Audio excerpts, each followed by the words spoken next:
I know we are all ready to listen to the Word of God. Excited po ang ating pong preacher for today. Kagagaling lang po ng Korea ng ating pong bishop para po i-share po sa atin ilan po sa kanila pong experiences po doon to encourage us. Let's welcome the servant of the Lord, Bishop Alvin Lapus.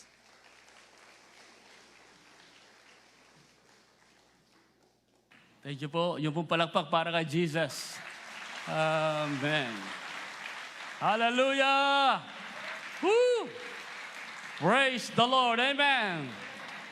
God is good. Alam niyo po, kahapon galing ako sa isang pastor sa may Mabalacat. 61 years old. Sabi, wala siyang sakit, sabi ng asawa niya. Kumpare ko po siya, bigla siyang namatay. Biglang namatay, wala namang sakit, ano? So, iyak po yung asawang pastora. Hindi alam ang gagawin. No? So, nag-iisip ako, siyempre, di ba? Imagine, kahit pala malusog ka, pwede kang mamatay. Kaya, let us be thankful to God. Nandiyan ka pa, buhay ka pa. Amen? Let us give our best. Alam po, yung pastor na napakabait niya. Napakabait ng pastor. Kaya siguro kinuha na ni Lord, di ba? Hindi totoo yun. Okay. Pero mabait siya. Yung nakasama ko siya doon. Nang nag-chairman po ako doon sa mga pastor sa Magalang. Kasama ko siya. So nandun po ako kahapon kasama si pastora. Iyak na iyak yung asawa. Sana sabi niya yung hindi sana masakit sana kung salbahe siya, kung sugarol, sabi niya, kung pangit ang ugali, parang madaling okay lang yon. Pero sabi niya, napakabait ng pastor ito. Sabi niya, napakabait ng asawa ko. Sabi niya, pagkatapos nito, hindi ko lang magagawin ko. So, mga kapatid, wala lang, nasabi ko lang sa inyo, pakihawak mo ang kamay mo, ng katabi mo, salamat, buhay ka pa. Huwag ka munang mamamatay kahit mabait ka. Okay. Bawal munang mamatay. Amen. Basta sa aming lugar, pag may namatay, tuloy-tuloy. Ano pa ba yung mga bagay sa buhay natin nagbibigay ng sindak, ng takot, ng pag-aalala? But one thing I want to assure you today, we have a Savior that cannot be shaken. He's in control. He is God. Amen. Whatever your situation right now, nagmamahal siya, nakatingin sa iyo, nagmamalasakit. Meron nga pong isang kwento, this is a true story. Si Abraham Lincoln, siya po yung 16th President ng United States of America. At marami nag-idolize sa kanya sapagkat sa galing niya, sa kanyang integrity. Siya po yung nagpasa ng batas na matigil yung slavery sa Amerika. Minsan po meron isang binatang sundalo. Umiiyak siya nasa labas ng White House. Umiiyak. May nakapansin sa kanya. Isang bata. Sabi niya, bakit umiiyak? Sabi niya, gusto kong makita si Presidente. Gusto kong makapasok sa White House. Kaya lang sabi niya, hindi ako makapasok, hindi ako pinapapasok. Binabawalan ako. Ang ginawa ng bata, hinawakan sa kamay. Halika, sabi niya. Tumayo naman po at sila ay pumasok.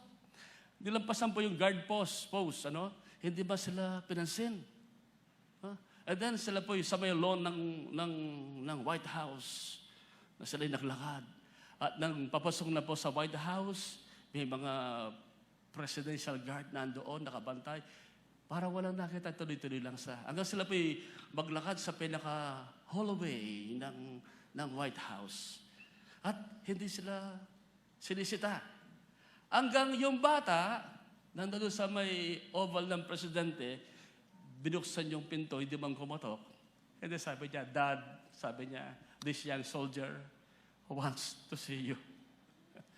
Na po, iyak nang iyak sa tuwa yung hindi niya ina-expect na makikita niya ang presidente at makakalapit. Bakit?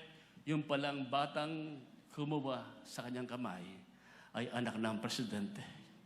Mga kapatid, ang may hawak na yung kamay, nadadalhin ka sa iyong destiny, higit pa sa anak ni President Abraham Lincoln.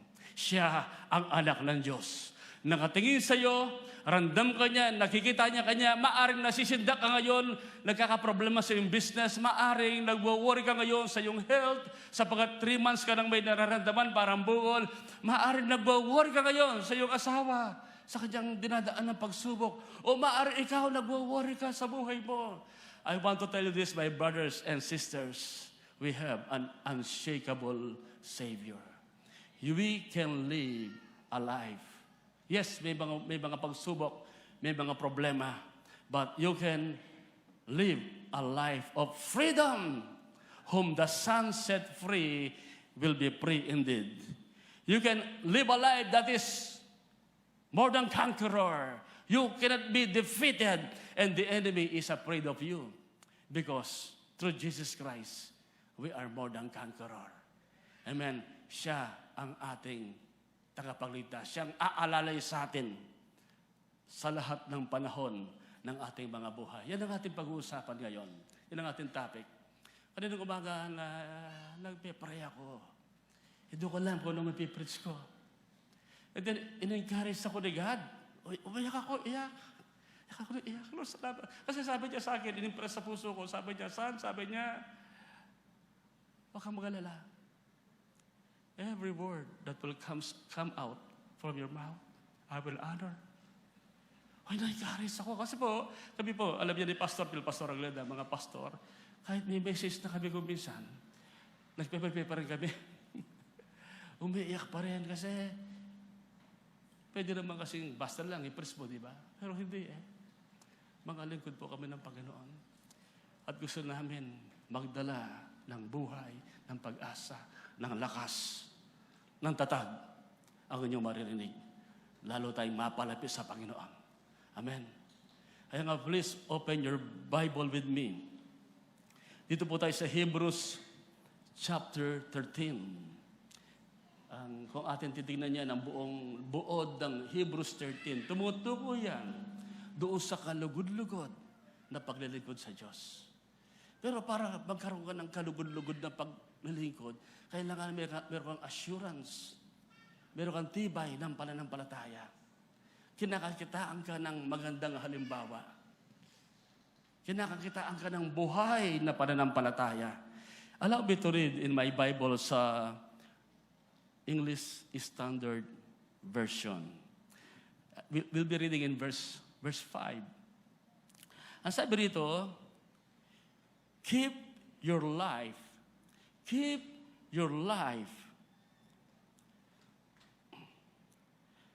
free from the love of money and be content with what you have.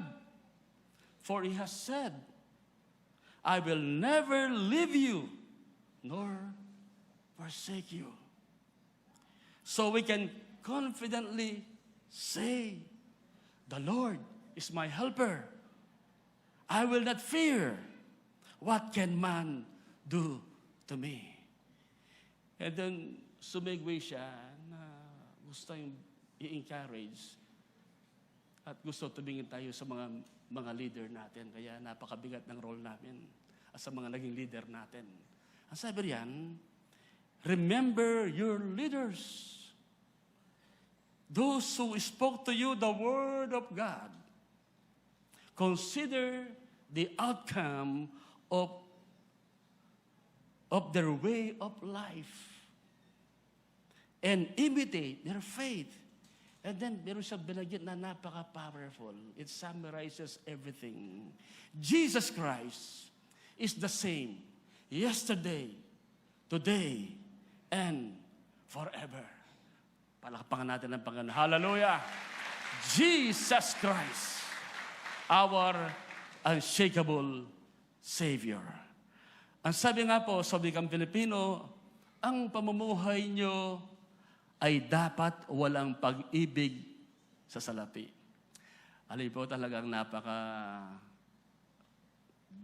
ng Bible.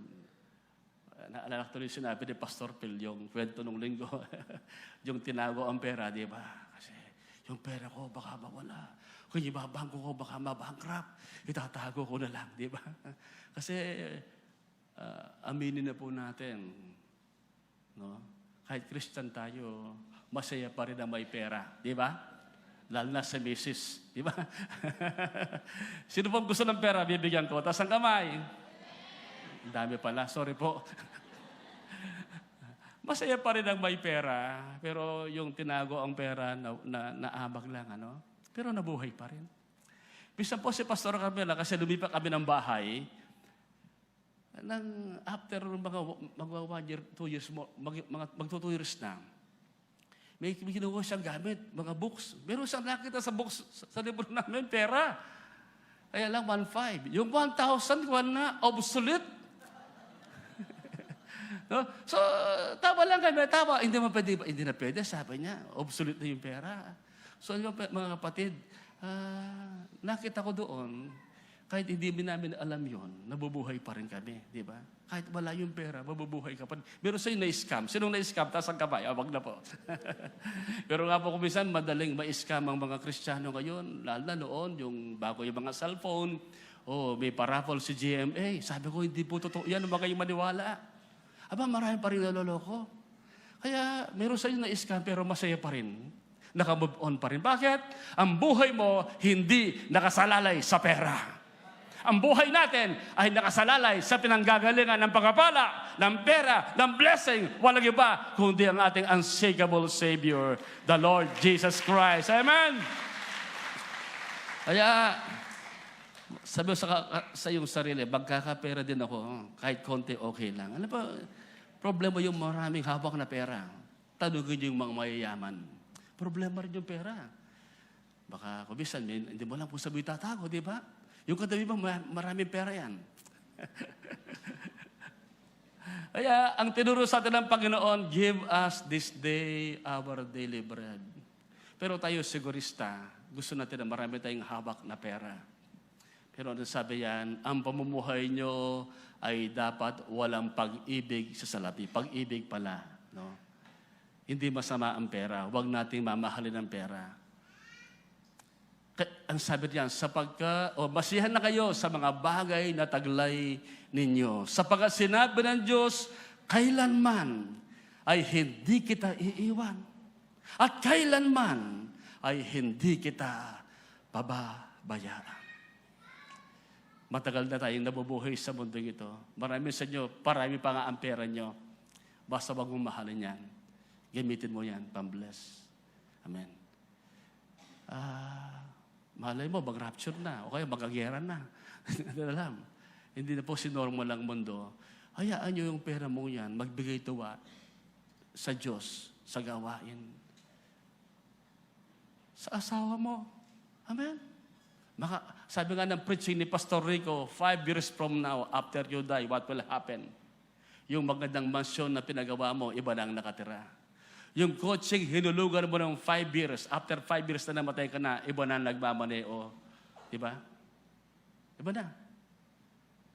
So, tinitingnan ko yung punto ni Pastor, tama naman. Kaya wag tayong pa-stress sa buhay. Enjoy your family. Enjoy your service with God. Enjoy everything for the glory of God. Kaya mamaya, labas po kayo mamaya. Kain kayo. Amen. Huwag nyo tipirin ang sarili nyo. Kumain kayo ng maraming vitamins. Kumain kayo ng mga masarap na pagkain na healthy. Huwag yung inipon mo ngayon, pang-hospital pala. Yung pinagpaguran mo ngayon na talagang nagsasakripisyo ka, nagpupuyat, nagpapakahirap. Pagkatapos, yung pera palang inipin mo, pambili ng maintenance, ng gamot, sa diabetes, sa puso, sa bato, kasama ang abdo. Di ba? Ang hirap po noon. So why not live a healthy life? Free of worry. Kaya sabi niya, huwag sa pera, ang saya. Ang sa pera sa Panginoon. At ang sabi ng verse 6, kaya nga masasabi natin na may pagtitiwala with confidence, ang Panginoon ang aking katulong. Hindi ako matatakot. Anong magagawa ng tao sa akin? Alam mo, binubuli tayo ng China, di ba? Anong magagawa ng China sa atin? Anong magagawa ng teresa sa atin? You see, when you choose to put your confidence in God, you will not fear. Even on your health. You know God will take care of you. Napakahalaga, prayerful tayo. Hinahamon tayo nito na tayo maging mapanalangin, mapagtiwala sa Diyos, basahin ang kanyang mga salita. And then sabi niya sa verse 7, alalahanin ninyo ang mga tagapangasiwa, mga leader, na nagpahayag ng salita ng Diyos sa inyo at tularan ninyo ang kalang pananampalataya. Habang binamasdan ninyo ang hangarin na kalang buhay. Ang bigat pala ng trabaho namin mga pastor. Dapat amin palang mga faith, tinutularan ninyo. Ang aming mga hangarin, mga motibo, mga mithihin, ay alam ninyo. Alam mo, meron kami napuntang, sabi nga ni Pastor Phil, yung pong pastor po na noon, matanda na ngayon, mga 80 na. Gusto nang mamatay, pero hindi na mamatay. Sabi ni Pastor Bong, babalik pa tayo sa Korea. Opo, sabi niya, kung buhay pa si Pastor yun. So, kailangan pag-pray namin, buhay pa siya. Pero gabi-gabi nagpipreach, kahit 80 years old. Nung COVID, nagkasakit siya, o nahina ang katawan, pero hindi alam kung anong sakit. Kaya akala mamamatay na siya. Itong pastor na ito, nang nag-uumpisa siyang maging pastor, lumapit ang leader, magkano pong sweldo ang ibibigay namin sa inyo? Nagalit siya. Nagpapastor ako, hindi para magtrabaho, sabi niya. Nagpapastor ako para maglingkod sa Diyos, hindi para swelduhan. Oh, grabe siya, hindi para swelduhan. Yan ang kanyang hangarin. Pero na-bless ang church nila, na-bless. Nag-umpisa po sa 30 people sa may basement. At ang lugar nila, inahamag, babao, kumisan may amoy. They pray. Nakalipat po sila, dumami. Hanggang sa nakabili po ng lupa and they will build a big church. Nang nagbibuild na sila, dumaan din kasi ng crisis ng Korea, mababangkrak ka, sabi. Hindi mo mapapatapos siya. Nalungkot siya. Ang naging response niya, prayer. Nag-fasting ng 3 days and every night, meron siyang prayer night. Lagi nagpe-pray, pati mga membro. So nakita yung pastor nila kung gaano siya kanyang kamahal ng Diyos sa gawain. Minsan po nakita yung kanyang damit, tinatahi niya. Yung kanyang undershirt, no? 12 years na pala.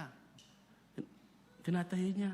May butas na. Sabi ng kanyang mga leader, Reverend, itapan mo na yan. Bila ka ng bago. No, sabi niya, pwede pa ito. May butas na sa likod. Sabi niya, hindi naman nakikita yung butas, sabi niya. Ano po, nilalaan sa church, sa mission. Kaya nang nagtuturo siya, nangangaral, sabi ko, malayo pa ako.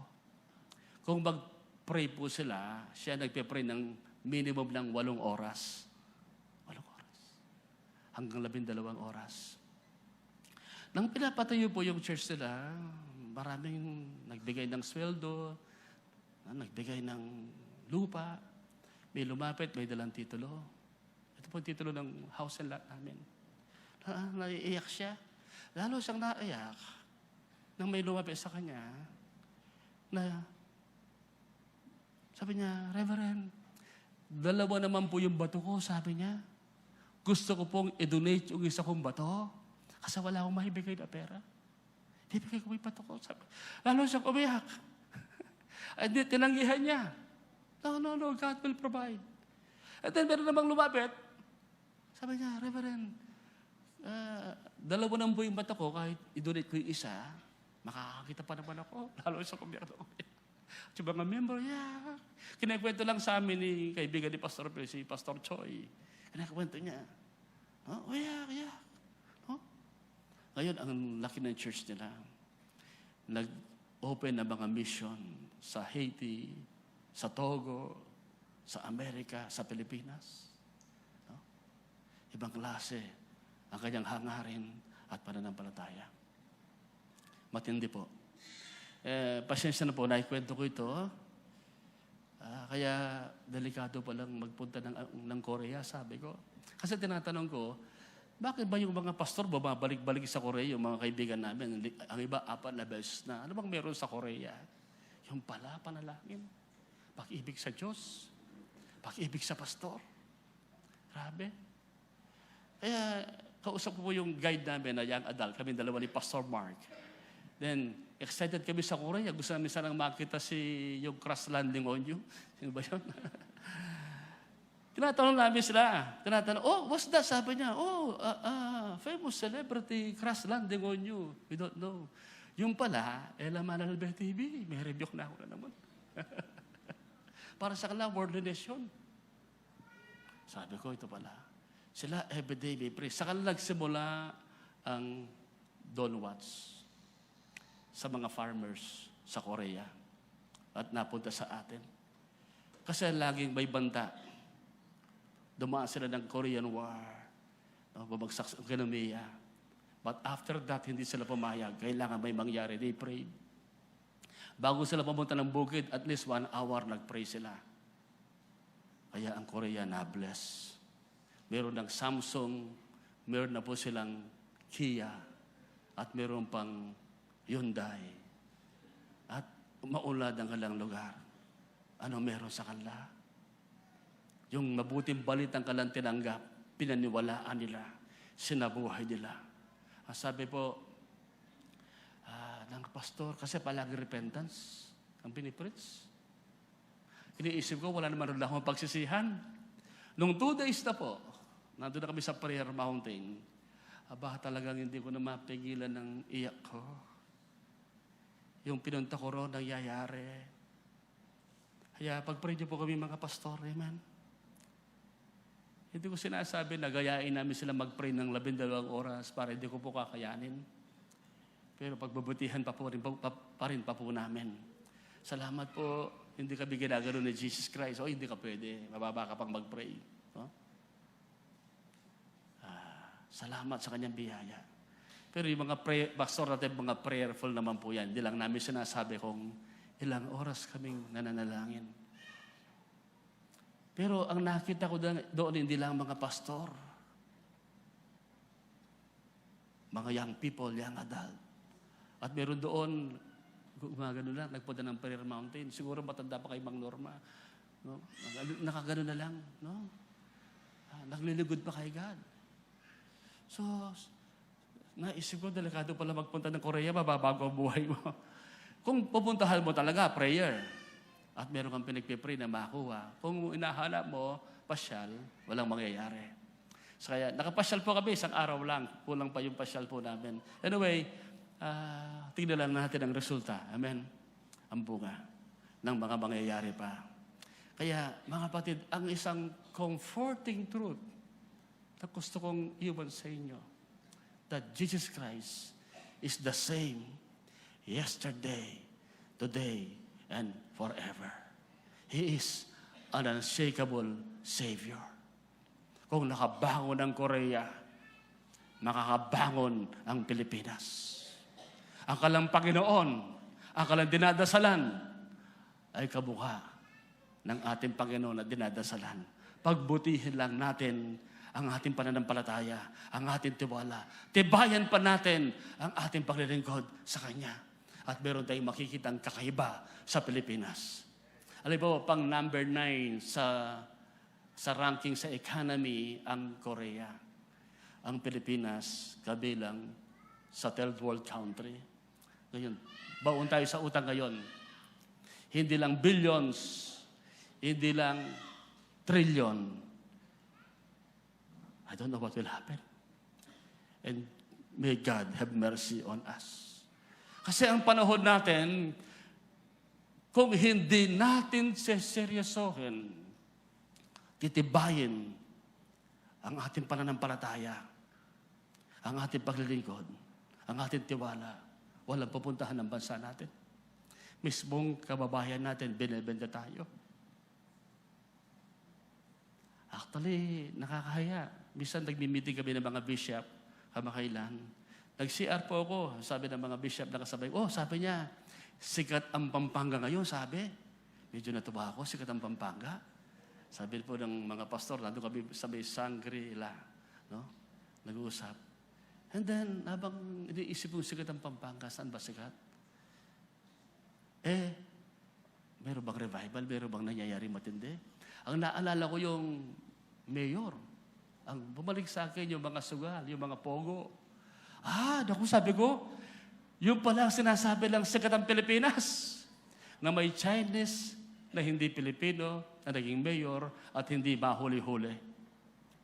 Na may mga Pilipino na inalipin, yung ginawa silang yung pinipilit magtrabaho. Yung pala kasikatan, na yung lahat ng hotel natin ay may casino. At nandito, ang Waiting Lord. Mas kilala si Waiting Lord kaysa kay Praise the Lord. Pag may sakit, naaalala. Di ba? Anyway, naka-live pa naman ako, baka barilin po ako mamaya. So, nakakaiyak. Nakakalungkot. Kaya nga po, sa bandong pabago-bago, kay gandang malaman na may mabuti at makapangyarihang Diyos na hindi nagbabago. Ano bang nangyayari ngayon? Meron tayong Panginoon, meron tayong Diyos. Maaring sa tingin natin ngayon parang madilim, parang walang pag-asa, at parang walang katiyakan. Meron tayong katiyakan. Jesus Christ is the same yesterday, today, and forever. Kaya inuna niya yung huwag magmukhang eh. Inuna niya na huwag nating mahalin ang pera. Kasi hindi yan ang problema. Kasi hindi yan ang solusyon. Ang kailangan natin si Jesus. Kung noon mabuti siya, kung ano sa noon, ganun din siya ngayon. Nagpagaling, gumawa ng himala, niligtas ang Israel, pinanubayan sila, ginabayan. Maging sa ating panahon ngayon, ang ating Panginoon Jesus ay ating maaasahan. Amen? Si Jesus, si Jesucristo ay hindi nagbabago. There is hope. Hindi siya nagtatampo sa atin. Hindi siya naghihinakit. Hindi siya discouraged. Hindi nagbabago ang kanyang pagmamahal sa iyo, ang kanyang tiwala kahit kumisan pumapalpak tayo. Ngayon, ito ang tanong. Paano kung magbago tayo at lumayo sa Kanya? Mamahalin pa kaya niya tayo at patatawarin? At kung minsan niya nang tumatatak sa atin, kaya may mga nanghihina. Siguro, naalala ko sinesharan ko. Sabi ko, balik ka sa Diyos. Patatawarin ka niya. Ang sabi niya sa akin, grabe na ang nagawa ko, Pastor. Sobrang sama ko, sabi niya. Sobrang sama ko at sobrang sama ang ginawa ko. Alam ko yung ginawa niya eh. Nakakahiya talaga at masama. Sabi ko sa kanya, gawin mong dahilan yan, yung masama mong ginawa, na kahit nakakaya at napakasama, para makabawi ka. Para makabawi ka sa nagawan mo ng masama. Ako na agyuwa, no? Ako na agyong arapan. Hindi ko na kayang harapin. Hindi ko na kaya, sabi niya. So, sinara niya yung pinto sa pagbabago, sa pagpapatawad. Nakakalungkot, meron ng ibang buhay ngayon. Kasi, tayo lang naman ang nagsasara eh. Tayo lang naman ang nagbibigay ng period. O Diyos ko, hindi ko na kaya. Hanggang dito na lang. Hindi ko na kaya. Tandaan natin, Jesus Christ is an unshakable Savior. Now, when we say He is unshakable, He never changes. Hindi siya nagbabago. Ang lakas at tatag niya ay hindi nagbabago. Now, sino ba si Jesus? Diyos lang ang hindi nagbabago. Jesus Christ is God. He is God. Yes, totoo po. Sabi nga ng Malakay, chapter 1, verse 6, For I, the Lord, do not change. Pero si Jesus ay Diyos din. Ang sabi po sa Hebrews 1:3, sa NLT, the Son radiates God's own glory and expresses the very character of God. Yun daw anak, siya ang sinag ng maningning na kaluwalhatian ng Diyos. Kung gusto mo makita yung glory ni God the Father, makikita kay Jesus. And He and expresses the very character of God. When we say character, kung sino siya, ugali, kaisipan, attitude, attribute, lahat-lahat na. And He sustains everything. Only God can sustain everything. By the mighty power of His command, Jesus' command. And then when He had cleansed us from our sins, He sat down in the place of honor at the right hand of the majestic God in heaven. In other words, natapos niyan, dapat niyang gawin. Actually, maganda sa wikang Pilipino ang pagkabanggit, sabi riyan, sa Kanya makikita ang nagniningning na kadakilaan ng Diyos. Kaya pag nakita mo si Jesus, nakita mo na ang Diyos. Kung ano ang Diyos, ganon si Jesus. At kung ano ang Diyos, ganon din siya. Siya ang nag-iingat sa lahat ng bagay sa mundo sa magitan ng makapangyarihan niyang salita. Ano ba? I want to tell you this. Kung yung mundo iniingatan niya, mundo ang pinag-idyan, no? Actually, universe, Milky Way, galaxies, everything, iniingatan niya. Palagay mo kaya, hindi kanya kayang ingatan? Hindi niya kayang tugunin ang problema mo? Palagay mo kaya, hindi kanya palalakasin? Hindi siya namatay para sa Mars, sa Jupiter, sa Venus, sa mga Milky Way galaxies. Hindi rin siya namatay para sa mga ibon. Siya'y namatay para sa atin. Amen? Kaya mga kapatid, we have an unshakable Savior. Huwag kayong matakot. Hindi ka malalaglag.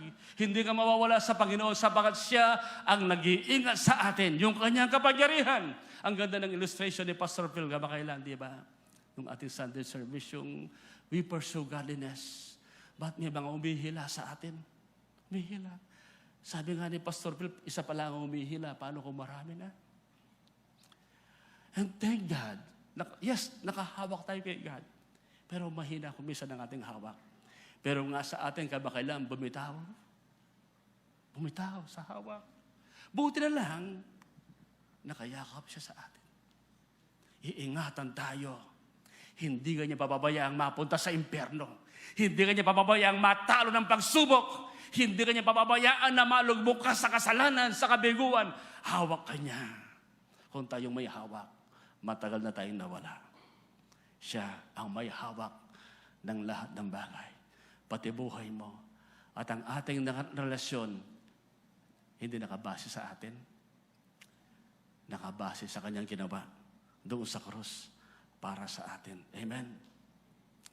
His attributes are unchanging. When we say attributes, yung kanyang katangian bilang Diyos. Kasi kung ano yung Diyos, ganun siya. He is all-powerful, omnipotent, omniscient, all-knowing. Alam niya lahat. And since He is all-powerful and all-knowing, He is perfectly good. Hindi ka matatakot. Yung problema nyo natin, kaya niya magbigay ng solusyon. Kaya tayong abutin at tugunin sa ating pangangailangan. He is omnipresent. He is everywhere. Self-existent. Diba? In the beginning, God. Sa Genesis chapter 1, verse 1. Pero dapat merong Genesis 0, baka bago yung 1. Yung before the beginning. Because before the beginning, God already exists. In the beginning, God. Pero ano yung before the beginning? Wala bang Diyos? No. Before the beginning, nandun na siya. Kaya dapat wala lang verse 1. Meron verse 0. In the beginning, God. Maganda yon. But before the beginning, God already existed. And Jesus Christ already existed because He created everything. This is our God. This is our Savior. Unshakable. Amen? Unstoppable. Nothing compares with Him. Powerful. Kaya ano ba, sa Genesis, nandun na siya eh. Di ba may bumisit ang tatlong angel kay Abraham? Yung isa doon, si Jesus, the angel of the Lord. Nandun na siya. Nung magpakita siya sa Exodus, magpakita kay Moses sa burning bush, siya yun. Nang ilabas sila sa Egypt, siya ang naglabas. At binagyan ni Jude, verse 5, nilabas niya ni Jesus mula sa Ehipto ang kanyang bayan. At nang nagpipray si Manoah, nagwa-worship para magkaanak sa yung angel. Nang makita ng Manoah, sumama sa offering sa apoy. Sabi niya, si Yahweh nakita ko. Akala niya ordinary angel. Yung pala si Jesus Christ. Mga kapatid, all throughout the Bible, even before eternity, Jesus already existed. Ito ang ating tagapagligtas. Ito ang ating Savior, makapangyarihan. Yung relasyon natin sa Kanya, hindi pwedeng matinag, hindi pwedeng masira ng dyablo o ano bang mga bagay, sabagat tinaya niya ang buhay niya rito. Siya ang nag-iingat ng lahat ng bagay. Kung naiingatan niya, di ba kamakailan, may 3 days ago, meron pong bulalakaw, asteroids, dumapo sa Pilipinas. 1 meter. Ang nangyari, doon pa lang sa ating atmosphere, sumabog na. At dumapo sa dagat. Control niya lahat Bakit hindi tumapo sa bahay namin o sa bahay ng mga may tao? You see, He controls everything. Pati yung ikot ng earth sa araw. Lilihis lang ng konti yan. Climate will change. Everything will change. He holds everything by the power of His word, of His command. Kaya mga kapatid ko, cheer up. Walang pwede magsindak sa atin. Pastor, may karamdaman ako. God can heal you. God can save you. Pastor, baka hindi ko gumaling. Congratulations. Bakit? Makikita mo na si Lord. Amen? Mawawala ka na ng sakit. Pupunta na ng langit. Sinong gusto pumunta ng langit? Malakas. Sinong gustong pumunta ng langit? O yan, normal yan. Ang katawan natin, hindi pang langit. Mag-aamoy lupa yan. Di ba? Kahit ayaw natin magkasakit. Sana nga, mamatay tayong walang sakit. Ayaw nga, yung pastor, walang sakit. Pero nang si tinignan, sabi ng doktor na heart attack. Pero kung sakali, talagang hanggang dyan na lang, congratulations pa rin. Bakit? Hindi ka pupunta sa impyerno. Makikita mo na si Jesus Christ. Hindi ba masarap yun? Baka makailan, ini-imagine ko nga Ano kayang pakiramdam ko, sabi ko, pag mamamatay na ako? Excited ba ako? Takot ba ako? What will be the feeling of dying? Mag-iisip ba ako, Lord, ligtas na ba ako? I know I'm safe. I have an unshakable Savior. Ang aking kaligtasan, hindi nakadepende sa aking ginawa. Wala akong ginawa para maligtas sa lahat ang gumawa doon sa krus ng Kalbaryo. Kaya wala akong pwede ipagmayabang. Nagsisi, lumapit, nagpasakop sa Kanya, kaya tayo naligtas. Kaya, kapatid, huwag mo nang patagalin pa. Pag dumating ang mga nakakasindak, kung wala kang Jesus, matotroma ka. Lahat tayo harap dyan. I'm not prophesying, but it's a reality. Kahit ayaw natin magkasakit, maingat tayo. Kahit ayaw natin mamatay, mamamatay tayo. Salamat na lang. We have a Savior that cannot be shaken. Hindi siya natatarata. Naku, yung anak ko nagkasakit. Naku, yung anak ko mamamatay na ata. Anong gagawin ko? No. Jesus Christ is an unshakable Savior. Nakikita ka niya ngayon, hindi siya natatarata. May plano siya at alam niya kanyang gagawin. Pagtiwalaan mo lang siya. Amen. Sige, palakpakan natin sa Lord. Hallelujah. Thank you, Jesus. Hindi siya nagpapanik. Naku, yung anak ko. Saka pag nagkasakit siya, baka hindi niya maintindihan, magtatampo siya. No, alam niya lahat. Naku, yung anak ko, baka anong ma-desisyonin na magawa niya. Unshakable Savior. Pag sinabing holy, gusto ko ito.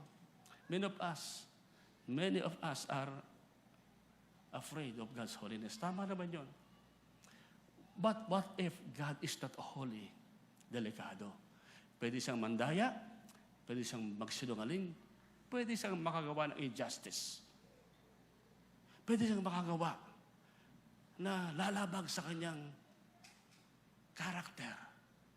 But since He is holy, He is consistent. He is eternally pure. He's a God who will not compromise. Sabi nga riyan, when He say holy, His holiness is a reflection of His absolute. Pag sinabing absolute, ganap. Absolute moral purity. In other words, He will never violate morality. Alam niya ang kanyang ginagawa. Kaya nga hindi siya gagawa ng masama sa atin. Power and uniqueness, it is also associated with divine justice and mercy. Yan po yung holiness. Kaya kung atin kaya nga may mga sinasabi si David, worship the Lord in the beauty of His holiness. Amen? Beauty of His holiness. And we worship God in the splendor and beauty of His holiness. Sapagkat merong maganda, merong kamangha-mangha, merong kakaiba sa kanyang kabanalan. Nang mababasamba ka, so perfect, so wonderful, so pure, so holy, that it will attract you. Kaya nga marami sa atin, we desire to be holy. We pursue godliness, holiness. Because there is something, kasi nature natin yan, nang tayo ma-born again. Nung hindi pa tayo born again, wala yan sa ating nature. Gusto natin kasalanan. Nang tayo mabago ang ating spirito, ma-born again, yan na tayo. Kaya, ang ganda ng mga songs natin, di ba? I worship you in spirit and in truth. I worship you. Di ba? Yung about the holiness of God. Nakalimutan ko yung mga lumang song. Speaks about the holiness of God. Ang ganda ng kanyang kabanalan. I stand in awe of you. You are beautiful beyond description, too marvelous for words, too wonderful for comprehension, like nothing ever seen or heard. Who can grasp your infinite wisdom? Who can fathom the depths of your love? You see, the holiness of God is so wonderful. Hindi lang, He is faithful and committed, merciful and loving, gracious and forgiving, patient and compassionate. Alam po, ito yung naka-encourage sa atin, hindi yung impyerno. Kung lalapit ka sa Diyos dahil lang, impyerno, parusa, mababaw ang ating pagkakilala. Nabago tayo dahil sa Kanyang infinite love, mercy, and grace. Kaya sabi ng Bible, for God so loved the world. Hindi sinabing, for God so angry about the world. But so love is the love of God that transforms us, that changes us. Our unshakable Savior, yan ang nag-i-inspire sa atin to live a holy life, to serve Him, to sacrifice, to do what is more than what is expected. Ang sabi nga sa Psalm 145 verse 8, the Lord is gracious and compassionate, is slow to anger, and rich in love. Nagagalit pa rin siya, kaya lang hindi pa bigla-bigla kung magalit. Dahil nangunguna ang pag-ibig niya. Amen. Kaya nga po, sa panahon ng ating pananampalataya at pagtitiwala ay nasusubok at nanghihina, dapat natin tandaan ng kanyang pagmamahal at tiwala sa atin ay hindi nagbabago. Remember this, He will never stop loving you. His love for you is unshakable. He will never stop caring for you.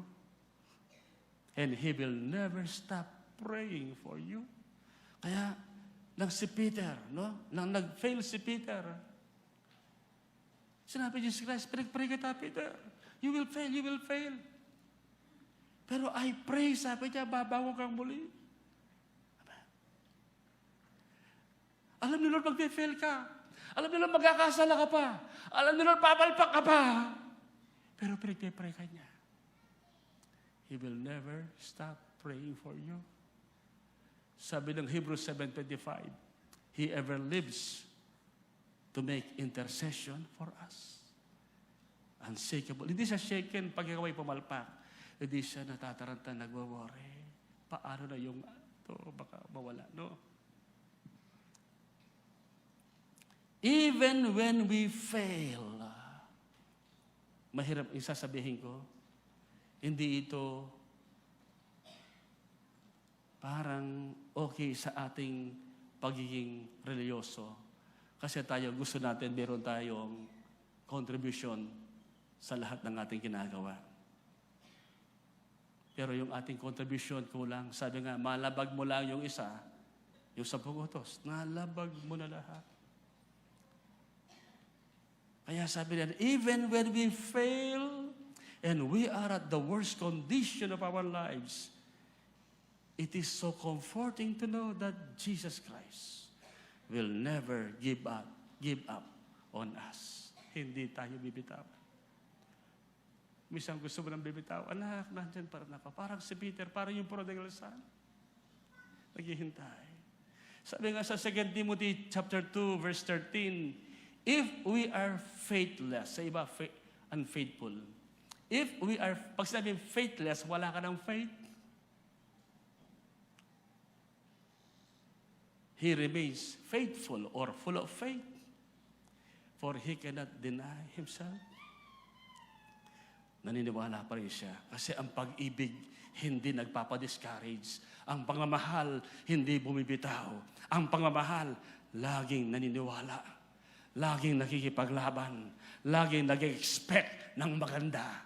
At yan ang ating Panginoon Hesus. Kaya ang buhay natin patuloy pong mababago, patuloy pong gaganda, at magiging kawangis ng ating Panginoon Jesucristo. Sapagkat kahit wala ka ng faith, siya may faith pa rin sa iyo. At yan ang magdadala sa atin. Kaya sabi ko sa iyo, mahirap paniwalaan na sinasabi ko. Parang mahirap tanggapin. Wala ka lang ang faith. Actually, ang faith natin galing din sa Kanya. Wala ka lang ang lakas. Faithful pa rin siya. Nature na yon. Innate sa Kanya. Yun. Kaya unshakable. Kaya kung ang Savior natin maramdamin, madaling ma-discourage. At sineseryoso lahat ng ating kahinaan. O totoo lang seryoso naman sa Kanya. What I mean kung nagpapa-apekto siya. Alam mo ba, nagpa-apekto kay Peter. Sabi ni Jesus kay Peter, Peter, do you agape me? Yes, Lord, I phileo you. Peter, do you love me more than this? Yes, Lord, I love you. Pero gusto Lord marinig, I agape you. Pero sabi niya, phileo, o parang kaibigan lang. Now, bakit tinanggap ni Lord John yung love ni Peter at restore? Kahit phileo, hindi agape. Kasi genuine.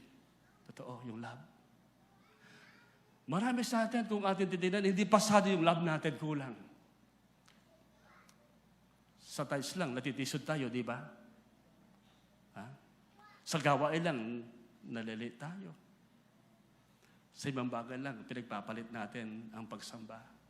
So, walang papasa. Pero nakita niya, sa kabila ng ating kahinaan, yung ating pag-ibig ay totoo.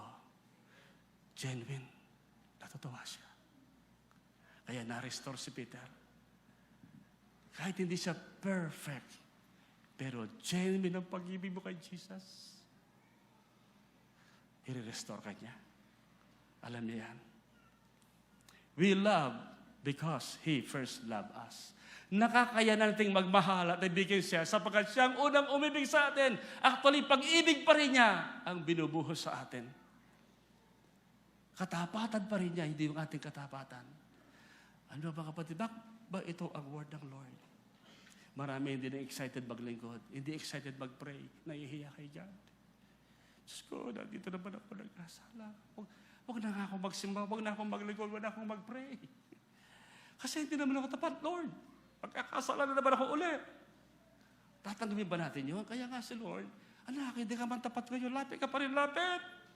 Babaguhin ka na aking pag-ibig, babaguhin ka na aking presensya, babaguhin ka na aking espiritu. Yung biyaya ko'y sapat sa iyong kahinaan. Amen? At mababago ka ng aking kapangyarihan. Kaya walang solusyon yung paglayo sa Diyos. Kaya sinabi niya yan, meron sa atin faithless, not faithful. Sa kanyang standard.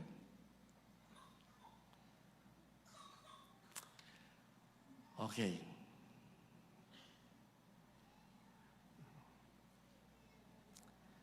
Dapat nating maunawaan na ang tibay at tatag ng ating buhay ay hindi nakadepende sa ating sarili. Ito'y nakadepende sa tatag at tibay at kakayahan ng ating pinagtitiwalaan. Unshakable Savior. Siya ang ating pinagtiwalaan. Kung minsan yung ating sarili, puso, mahirap pagtiwalaan. Hindi totoo. Nandadaya. Nagkakamali tayo. Why I am saying this? Because this is a reality. And some of you here online, some of you here, you need to hear this. Bumalikwas ka, gumising ka. Ang pag-asa mo, wala doon sa paglayo. Dahil sa iyong kahinaan, dahil sa iyong kasalanan. Ang iyong sagot ay nandoon sa pagsuko ng buhay, paglapit kay Jesus, at pag-amin na ikaw ay ganyan, at kailangan mo kanyang biyaya. Kailangan mo kanyang habag. Kaya kailangan natin ang Savior, sapagkat we cannot save ourselves. Sometimes sa atin din sarili, we cannot save ourselves from ourselves. Ako, nakita ko, nasasaktan ko ang aking sarili. Nakita ko yun, nasugatan ko. May kinakain kayo, nasasaktan mo yung sarili. May ginagawa tayo, nasasaktan natin ang ating mga sarili. We need Jesus. We need the Savior. We need Him. Kaya mga kapatid, sa aking pagtatapos, bagamat hindi natapos, sabi sa Psalm 125 verse 1 and 2, ito, naging sikat to sa atin. Those who trust in the Lord are like Mount Zion, which can never be shaken, never be moved. Bakit? We trust God. Faith. As the mountains surround Jerusalem, protected, embraced, surround. So the Lord surrounds His people now and forever. Siyang nag-iingat sa atin. Siyang may hawak sa atin. Siyang yumayakap sa atin. He is our unshakable Savior. Amen? Wala tayong talo. Yung pastor na namatay, hindi siya talo. Hindi siya kawawa. Mission accomplished. Namatay siyang naglilikod sa Diyos. May sakit ka ngayon, hindi ka pa gumagaling, huwag kang maawa sa sarili mo. Mabuhay kang parang walang sakit. Amen? Mag-worship ka na parang walang sakit. Parang si Ate Celia Bautista. Kanina nandun mga anak niya, nag-attend. Nag-advance birthday po siya last year. Nagpunta po kami. Akala ko makikita ko siya na nakaratay, kawawa, umiiyak, at may mga why, may mga bakit. Dapat kasi sa atin, pag may pagsubok, hindi why, kundi what, Lord? What is your purpose? Hindi why, God, why? Not why. But what, Lord? What is your purpose? What's your intention? Ngayon, nakita namin siya. May tanin na ang buhay. Alam niya, mamamatay na siya. Ang ginawa in advance ng birthday. Kinausap mga cell leader niya. Mga cell member. Ni-request ako yung mag-funeral service sa kanyang libing. Di ba? Ang ganda ng preparation. Kinausap sina ate, wala nga, ayun, mga, Ate Weng, si Kumari ko, yan. Unong aawitin nila. Diba? Kinausap lahat. Nang mapuntahan ko naman, parang mabubuhay pa siya ng Matagal. Pero namamatay na pala. Anak kanya, apo. Baka mahulog ako na. Sabi ko, ibang klase ito. Ibang klase ang faith niya. At masaya siyang namatay. Unshakable Savior Maging sa oras ng kamatayan, kasama niya si Jesus. Kaya ako, ini-imagine ko, pag ako nang mamamatay, paano kaya? Ano kaya mararamdaman ko? Ano kaya iisipin ko? Bakit ba naman kamatayan? Hindi kaninang umaga, hindi kaninang first, second service natin. Hindi ito yung aking preaching. Iba sa inyo. Baka meron ng malapit sa atin. Baka ako yun. Huwag na ba? Pastor naman nananakot. Sabi ko nga sa inyo, pag malapit na tayo, congratulations. Amen.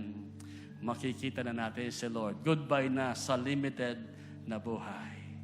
For me to live is Christ, and to die is gain.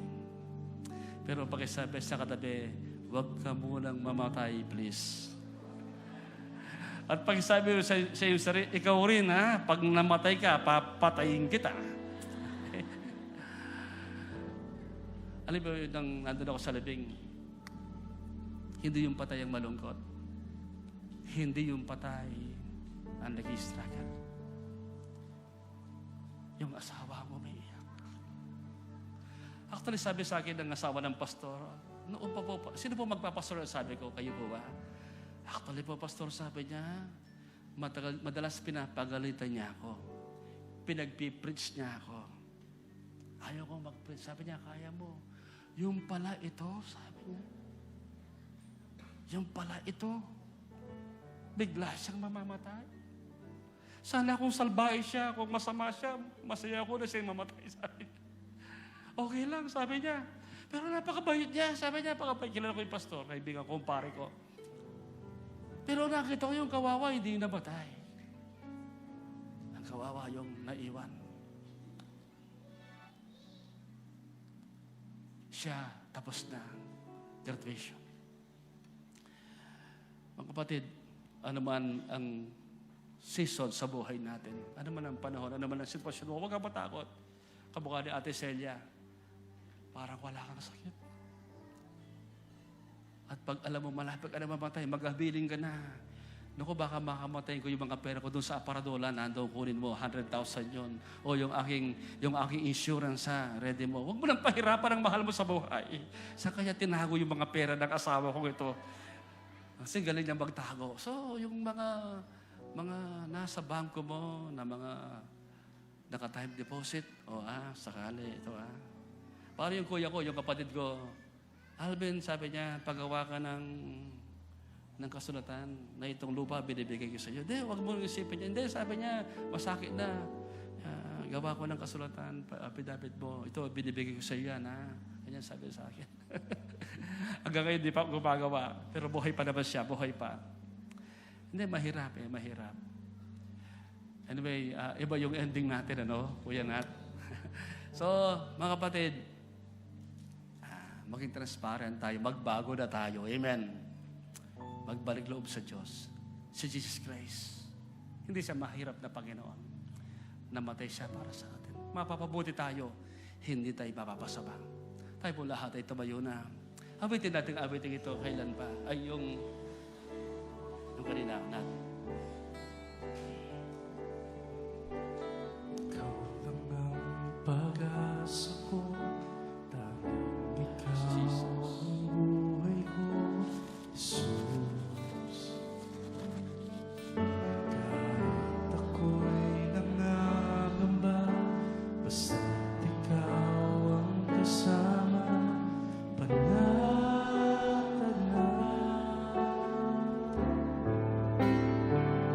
Kahit kailan, inahanap ko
tayo maghiwalay, hindi ko pinlano yung mga sinabi ko. Maybe the Lord is sending you a personal message through me. Huwag mong isipin, bukas ka na lang lalapit sa Diyos. Bukas ka na lang magsusuko. Kapatid, kung hindi ka ligtas, kung hindi ka born again, delikadong mamatay na hindi ligtas. Delikadong magpatuloy na wala kay Jesus.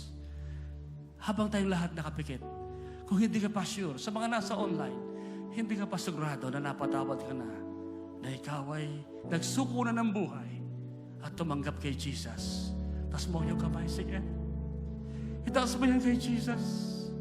Sabi mo, Lord Jesus, save me. Lord Jesus, I want to be ready. Jesus, you are my Lord. You are my Savior. Thank you for dying on the cross. Thank you, Lord Jesus. You died to save me, to deliver me. You died, Lord, so that I will be forgiven. I believe you rose again from the dead. Lord Jesus, I surrender my life to you. I receive you as my Lord and my Savior. Come into my life, Lord Jesus. Take control. Take over. Salamat po sa kapatawaran at sa kaligtasan. Amen and amen. Ako na lang po magpipray. Ama, dinadalayan ko po yung kagalingan ng bawat may sakit na kapatid kong nandito. Sige po, ipataw niyo yung kamay sa bahagi niyo yung katawang may sakit. At sa mga may financial problem, may mga pagsubok, taas po yung kamay. Remember, Jesus Christ is the same yesterday, today, and forever. Sa'y tapat, hindi nagbabago. Nagpagaling siya, bumuhay, nagpatawad, tumugon ng panalangin, nagligtas. Sa araw na ito, mararanasan mo yan. Ama, lahat ng may sakit na kung saan nakapatong ang kamay, ang bukol matunaw, ang cancer mawala, ang diabetes, ang sugar ma-normalize. Father, we believe nothing is impossible with you. I command healing. I speak life and miracle to each and everyone. Sa mga may problema, sa mga may sitwasyon sa buhay, pinapahayag ko ang iyong kapangyarihan, ang iyong pagkapala. Salamat po, Diyos, tinatanggap namin ang katugunan. Maging sa aming pansamantalang pag-iwalay, samahan niyo po kami ingatan gabayan. Ma-enjoy po ng aming mga grandparents ang araw na ito. Bless them, Lord God. Dagdagan pa po ninyo ang kanilang mga buhay ng mahaba, masaya at pinagpala na malayo sa sakit at karamdaman. Father, we thank you. And today, Lord God, I declare that this week will be one of the best weeks of our lives. We declare that Jesus Christ is Lord. We thank you, Father God. In Jesus' name we pray. Lahat ay magsabi na Amen and Amen.